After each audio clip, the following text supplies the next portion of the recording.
It's the Ross Tucker Football Podcast. Oh, yeah, it is. But it's not just any Ross Tucker Football Podcast. I never do that.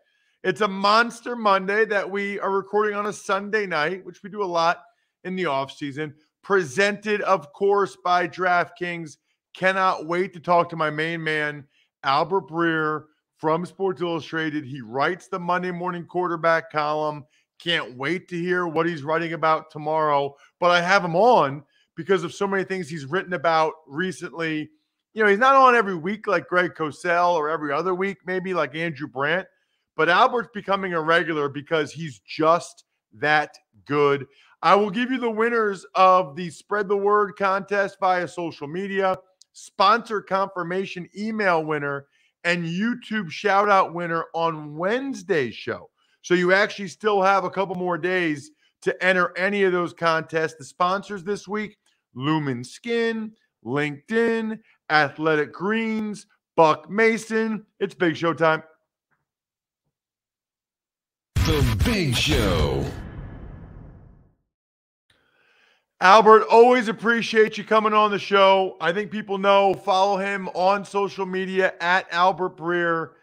You know what's interesting? How many columns do you write? Because you do the Monday Morning Quarterback, which is amazing, but then you do Monday Afternoon, but then you do like a Thursday one. How many is it at this point? It's 4.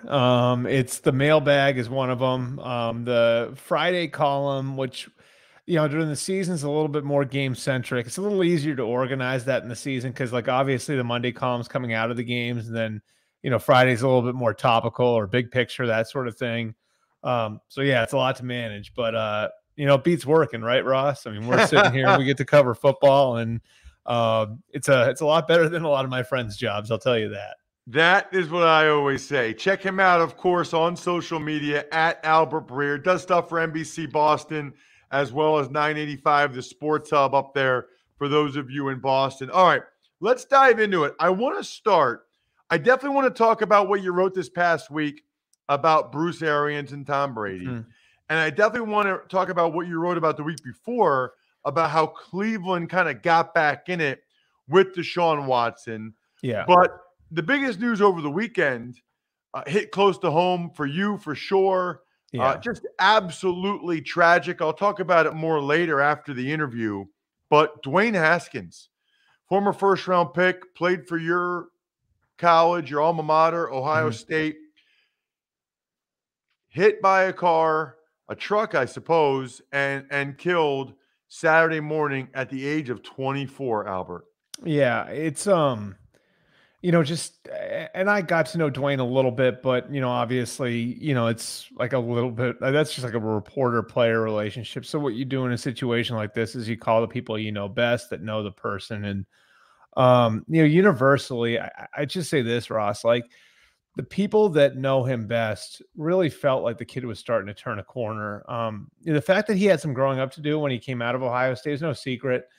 You know, and I think it cost him early in his career, but you know, like listening to the stories of how he had really started to become more of a professional, and he got married during the off season last year, and you know, he's taking these steps, and there was really a lot of hope around him that, like, that potential that everybody saw, you know, in 2018, during that breakout season at Ohio State, maybe he was going to be able to deliver on that potential, and maybe he'd really be able to go into Pittsburgh and compete with Mitch Trubisky for playing time. And so, you know, like, it was just this great sadness that, like, you know, he had turned that corner, but more than anything else, I think it's just the person he was. And I think, like, even like again, like a lot of us do, like, again, he had that growing up to do when he was in his 20s, but he always had a big heart. And I think, like, anybody who'd ever talked with him, anybody who's ever spent 5 minutes with him could see that. He had $1 million smile. He was great. You know, if you talk to the coaches at Ohio State, they'll always talk about how he was around their kids, and the way he could light up a room, and just what sort of personality he had. And so, you know, it's really, just a horrible shame that we won't get to see where Dwayne Haskins was going to take, you know, his life. And it's just, I don't know, just profound sadness from the people that were around him, and it's anytime somebody that age obviously passes away, it's hard for a lot of people to deal with. But I think in this case, like you saw a kid who had so much good in him and was sort of kind of finding his way, and this happens. It's just tragic.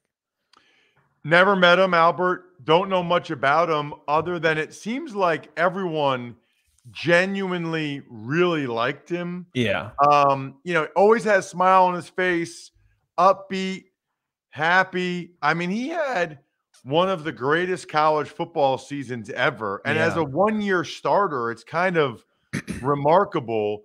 The only sort of negative, and you've said growing up to do a couple times, was that he was a little bit immature, which I kind of feel like a lot of 21, 22, 23-year-olds are. It's the guys that are very mature at that age that they're almost the outliers. The rarities. Right? Yeah. I mean, and I think it gets magnified when you're a quarterback, because so much is expected of you right away. And I think it's easy to overlook like just how great that 1 year was. He transformed Ohio State. Like Ohio State was not a hotbed for quarterbacks. He goes and throws 50 touchdown passes.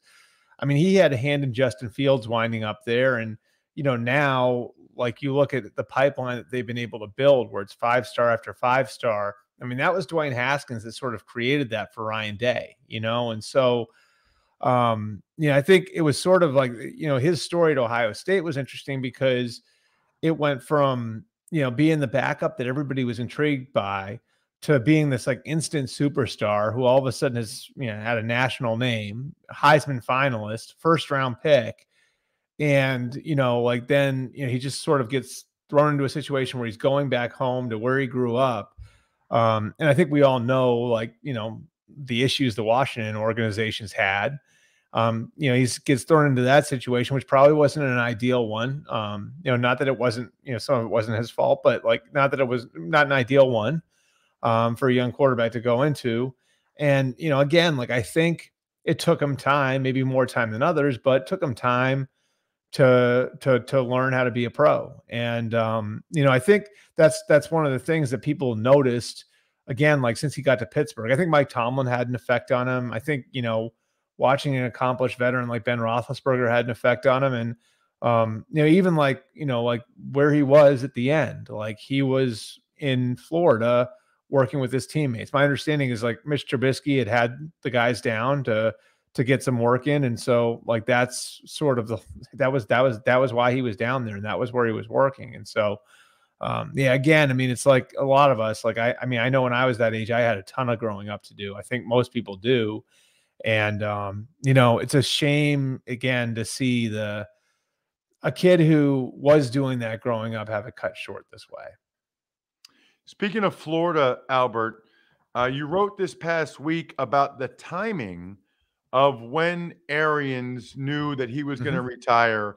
I think everyone's kind of curious about, Albert, maybe I'll call it the chicken and the egg, right? Yeah. Like, did Brady know Arians was retiring before he said he was coming back? Because if not, you think Brady would be pretty frustrated that he said he'd come back and then the head coach leaves. So did Brady already know? Arians says he didn't decide until he knew Brady was going to come back. Were these discussions sort of all discussed together? I think everyone's genuinely curious regarding the timing of who knew what when. It's so weird because, I was at the Breakers for the owners meetings, and, I saw BA at the bar, and I went to get lunch, and he was eating lunch on the other end of the bar, and I went to say hello. And, we made small talk for 10 minutes, 15 minutes, whatever. And, like my takeaway from like talking with him and, just kind of BSing was like, he seemed like he was really at peace. I had no idea like that he was going to, that night he was going to fly back to Tampa. And, by, within 48 hours, he wouldn't be the head coach anymore. I do know this, like having talked to Jason Light about it, and having talked to Todd Bowles about it and kind of how the process worked. Bruce had sort of confided in Jason, and they had these dinners on Friday nights, and he'd sort of confided in Jason that like he didn't he had real thoughts about walking away, but he didn't want to hand the sort of situation that you would have to, the sort of situation where you'd be like completely rebuilding something over to Todd Bowles, because he knows, like what that would look like. And, going from the success they've had the last couple of years to having, to having, maybe a 6 or 7 win season with Blaine Gabbert at quarterback instead of Tom Brady, like he didn't want to put Todd Bowles in that situation. And so as the discussions between Light and Arians started to, kind of evolved, Brady decides he's going to come back. And, at that point, a couple days after, day after maybe that Tuesday, that Monday or Tuesday, Bruce went into Jason's office and said, I think this is it. I think this is what I got to do. And look, I don't know for sure. I don't know what Tom Brady said to the Glazers when he was over in England, right? Like, I don't know what happened in that conversation. You've been around Brady, though. I don't think it's his nature to go in and deliver some sort of ultimatum to an owner, Like, I don't like, now, would he be honest? Yeah, I think he'd be honest, but I don't think he would go in there and say it's me or him. Like, I just don't think that's Brady's makeup to do that. That's never been the way he is. And so do I think it's possible that Bruce maybe saw the writing on the wall and knew, because there was tension last year, that maybe the best thing was to hand it over to Todd? Sure. Do I think there was an acknowledgement in the organization that maybe Bowles, because of his Bill Parcells background, lined up philosophically with Tom a little bit better than Bruce might have? I think that's possible too.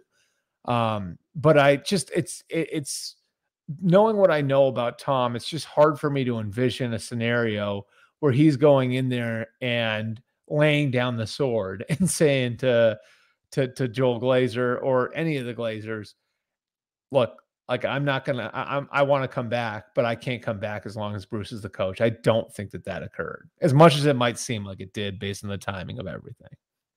Yeah, I guess in my head, what seems most logical is that they all kind of talked. Yeah. And they all were on the same page that if Tom came back, Bruce would eventually retire. I don't really, I find it hard to believe that Brady would say he's coming back and then Arians would retire and Brady had no inkling of that. That does not seem that likely to me.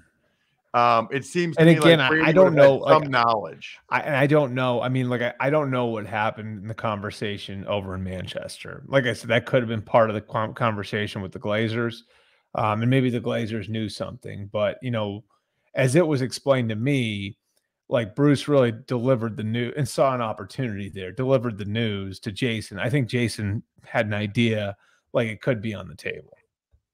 Got it. Well, we didn't think Deshaun Watson and the Browns would be on the table. It's been a couple weeks now, but I know you did some digging there as well, Albert, in terms of how the Browns got back in this thing. I mean, how the Browns were able to get Deshaun Watson when they were seemingly the first team eliminated, which I think is always a little bit interesting and weird. It's like, how do you feel if you're a Browns fan on two levels? One, the lawsuits against Deshaun Watson. The other one, it's like, he didn't want to go there, you know, but I think it's pro sports and they got him. I think there are two, like, I think, like, there are two factors. Number one, like, the contract, obviously, like that. I think when the Browns saw the opening, like, seeing the opening there, like, made them, all right, like, we've already kind of crossed the Rubicon when it comes to Baker Mayfield. So we got to come strong and we got to find a way to close this out.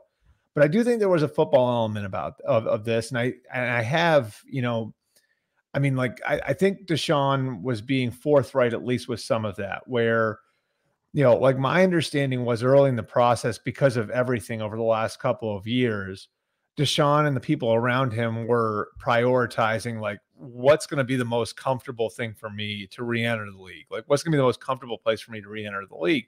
And I don't think it was any mistake that the places that he was, like, the places he looked at were all in the South, right? Like, played high school football in Georgia, played college football in South Carolina, played pro football in Texas.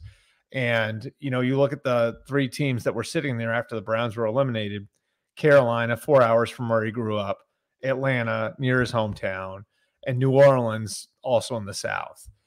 And my understanding is like when he went to bed on Thursday night, because at that point, like they'd already sort of started to talk about the contract with these teams, and it became clear that new money and new guarantees were going to be part of whatever the arrangement was. Like Deshaun was thinking, these are the three teams. When he woke up next morning, I don't know that he was completely comfortable with any of the three. And it sounded to like the way it was explained to me is sort of like, are there football reasons why I'm doing this? Are there football reasons why why I want to go to Atlanta? Are there football reasons why I want to go to New Orleans? Are there football reasons why I want to go to the Panthers? And I mean, like it sounded like he had this moment of clarity where it was Cleveland is the best football situation. And the Browns obviously seeing that opening. And once they got that phone call, I like that it'd even be a possibility that he'd want to go to Cleveland, came through with an enormous contract, an unprecedented contract to drive it home. So the contract was a factor, but I don't think it was the only factor. I do think that from a football standpoint, he looked at where the Browns are, and you can look at their roster versus the other three and their cap situation versus the other three. And you can see where the roster that Cleveland's built has made it. So like, that's a pretty optimal situation for a franchise quarterback to step into. You think that he just changed contracts forever, Andrew? I mean, Andrew, Albert, do you think that well, Andrew is the expert on this stuff, right? Yeah, I know, but you're in it too. Do you think that this is going to become the new standard? No, I mean, I think it sort of depends on what happens with Russell Wilson, with Lamar Jackson, with Joe Burrow, with Trevor, with Justin Herbert. Really, and I can remember going through this with, during the Kirk Cousins situation 4 years ago. And I remember talking to somebody, and I can't remember who it was. I think it was somebody with a team, a cap guy with a team. And I remember asking, like, what do you think happens here? Do you think that this changes the way quarterback contracts are forever? And he said, it really just depends on what happens with the next 3 or 4 contracts. And sure enough, Matt Ryan did a contract, was a great contract with the Falcons, right? Like we've seen how good that contract was, but it was sort of a conventional structure. He got guarantees into the 4th year, which was groundbreaking, but they had the non-guaranteed years on the end. Aaron Rodgers does a contract. Jared Goff does a contract. Carson Wentz does a contract. And Russell Wilson does a contract. All those contracts had traditional guarantee structures. And so it's a long way of saying this is going to kind of come down to what sort of contract does Lamar Jackson sign? Is Lamar Jackson willing to put himself out there and say, no, I'm not signing anything that isn't fully guaranteed? Is Russell Wilson willing to do that when Denver comes to the table? And that might not be till next year, but when Denver comes to the table, is he going to say, I've been looking for a baseball contract for all of these years. Now there's one out there, so I'm not going to take anything less than that. Or Joe Burrow and Justin Herbert willing to do that when they're eligible for deals next year. So I think this is all going to sort of hinge on whether or not other players are willing to push the envelope and take a stand. And, this is like how it works in baseball too, right, Ross? Like, about this, like they all sort of, I mean, they've all got this kind of like thing about them where it's like, how I do my contract's going to affect the way the next guy does his contract. So I got to be a tough guy at the bargaining table. That's the sort of thing that's going to have to happen here, I think, for it to become a standard and for it to become the way business is done going forward. What should we be looking for in tomorrow's MMQB, Albert? So we have a pretty extensive look at how the Denver Broncos are going to set up their offseason program with Nathaniel Hackett. And he's going to take us through how he and his staff have been building an offense for Russell Wilson, and kind of how the experience with Aaron Rodgers has informed the way that they're going to do it with Russell. And also some interesting stuff on Hackett himself. I'm sure you've talked to him. He's a really interesting dude.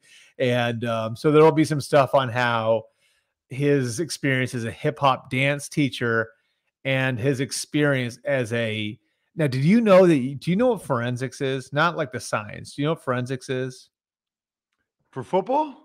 No. Forensics for like crimes? No. And that's what I thought too. Forensics is actually also competitive acting. Did you know that you could letter in that? No. Okay, so Nathaniel Hackett is actually a 4-time varsity letterman in forensics, in competitive acting. And so we were talking about how ready he is to stand in front of the team for the first time. And he said to me, he's like, I've never been scared of any of that. And the reason why is because he has done things like lettering in forensics in high school and like teaching hip hop dance when he was in college. So no stage fright for him. Tomorrow is no big deal. He's ready to attack all of that because he has all of this weird experience in his background. And yeah, more than ready to get to work with Russell Wilson after 3 years working with Aaron Rodgers. That is amazing. Check him out on social media at Albert Breer. Can't wait to read it. Thank you, Albert. Thanks, Ross. And thank all of you that realize how important skincare is. Look, if you think just washing your face in the shower with that one shower gel you've been using since high school, give me a break, dudes. I mean, thanks to Lumen, you can drop that bottle of 3-in-1 and start using products to actually take care of your skin. So I'm using Lumen now. I get the highest quality products, whether it's for the under eye, dark circles, wrinkles, sun damage, whatever. Starting is crazy easy. You take a 2-minute quiz on their website. They'll tell you exactly which routine is best for you based on your skincare needs. All their products come with instructions. So it's extremely easy. Will help protect your skin from potential damage or future acne. Plus, all their products are made only using natural ingredients that actually work, like licorice root extract, rose flower oil, charcoal powder. Look, skincare should not be that complicated that we like dread doing it. And for me, it's less than 90 seconds out of my day. That's what I like. Crazy easy to use. Level up your skincare game with Lumen Skin today. Go to lumenskin.com/Ross to get your free trial of Lumen's products. That's LUMIN skin.com/Ross to get your free trial of Lumen's products. Lumenskin.com/Ross. Tuck's Takes. Hey, Ross. Well, we have to start. I know you and Albert already touched on it, but your thoughts on the very sad news. Dwayne Haskins dies after being hit by a truck yesterday in South Florida at the age of 24. Awful. It's so interesting, Brian. I look at things so differently now. For so many years, I would have thought, gosh, he's a player just like me, or he's around my age. Now I almost look at it like you think about your own kids. I'm at the age now, I'm 43. I could be Dwayne's dad. And my heart hurts so much for his wife and his parents. And, he made it. He made it. He had a great career at Ohio State, first round pick in the NFL, was making a bunch of money. Obviously he was getting the minimum from the Steelers, but he had put away a lot of money. He's 24 and should have been in the prime of his life in terms of enjoying life. And it hurts my heart. Tuck's Takes. Moving on, let's talk about Deebo Samuel. Removed the 49ers from all of his social media profiles. Is this going to be like an all the time thing now? I mean, it's just kind of annoying. It's like, I guess he wants a contract from them. I don't blame him for wanting a contract. I guess this is a way to express displeasure, but it just strikes me as sort of immature, right? Like, and maybe it's leverage and maybe it works. I don't know, but it just seems to me like, can't your agent just tell the team that the offer is not good enough? Or you want a better offer, you want to offer now, or it's disrespectful, or whatever it is. This removing from social media profiles, it feels immature to me. Maybe I'm just out of the loop. Who knows? Maybe I'm just not cool. I don't know, but it kind of feels immature, like I said. I don't blame him at all for wanting to get a new contract. I think he absolutely deserves it. I don't have any problem with players holding out. I really don't have any problem with it. Players doing anything, whatever they think it takes to get a new deal. Just the social media scrubbing. It just seems like, but then how do you take them away and then put them all back? Like he deleted like 64 of 180 pictures. I don't know. Tuck's Takes. Let's talk about some of the moves that have happened since we last spoke. Bears signed tight end Ryan Griffin. Browns signed quarterback Josh Dobbs and safety Ronnie Harrison. Eagles ink Olympic hurdler Devin Allen. D lineman Calais Campbell back with Baltimore Ravens on a 2-year deal, $12.5 million. And safety Rodney McLeod signs with Indianapolis. So I think the Jets had just cut Griffin. He's a solid backup tight end. Dobbs, the Browns want a third-string quarterback they feel good about because, remember, I'm sure they expect Deshaun Watson to get suspended. So they want to make sure that they've got a guy in that role that can back up Jacoby Brissett, because what if Brissett gets hurt? You know, you can't just get these type of quarterbacks at LinkedIn like you guys can get your jobs just by creating a free job post in minutes on LinkedIn Jobs to reach your network and beyond to the world's largest professional network of over 770 million people. Then you just add your job and the purple hashtag hiring frame to your LinkedIn profile to spread the word that you're hiring so your network can help you find the right people to hire. I love the simple tools like the screening questions so you can quickly prioritize who you'd like to interview and hire. It's why small businesses rate LinkedIn Jobs #1 in delivering quality hires versus leading competitors. LinkedIn Jobs helps you find the candidates you want to talk to faster. Every week, nearly 40 million job seekers visit LinkedIn. Post your job for free at linkedin.com/Ross. That's linkedin.com/Ross to post your job for free. Terms and conditions apply. That makes sense to me to bring in Dobbs. Harrison's back. Devin Allen was like a 2-time Olympic hurdler. That's interesting that the Eagles signed him. He ran an unbelievable 40 time at the Oregon Pro Day. Calais Campbell's going to play forever, and I'm a big fan of Rodney McLeod, both personally and professionally. I know Frank Reich knows him and likes him. I think that's a good signing for the Colts.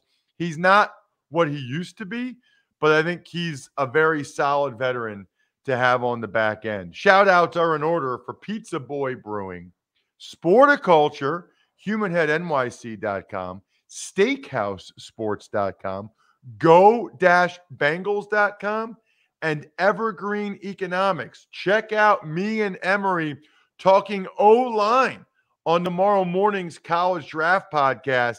Hopefully you're watching all those episodes. Other than that, I think we're done here.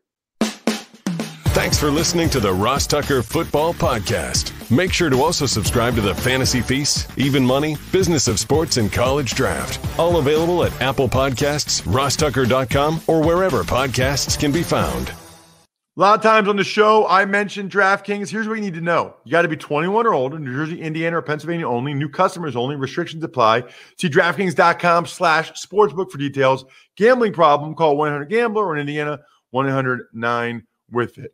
By the way, if what I was talking about included a deposit bonus, doesn't always, sometimes it does. Deposit bonus requires 25 times playthrough, and deposit bonuses are paid out in site credit.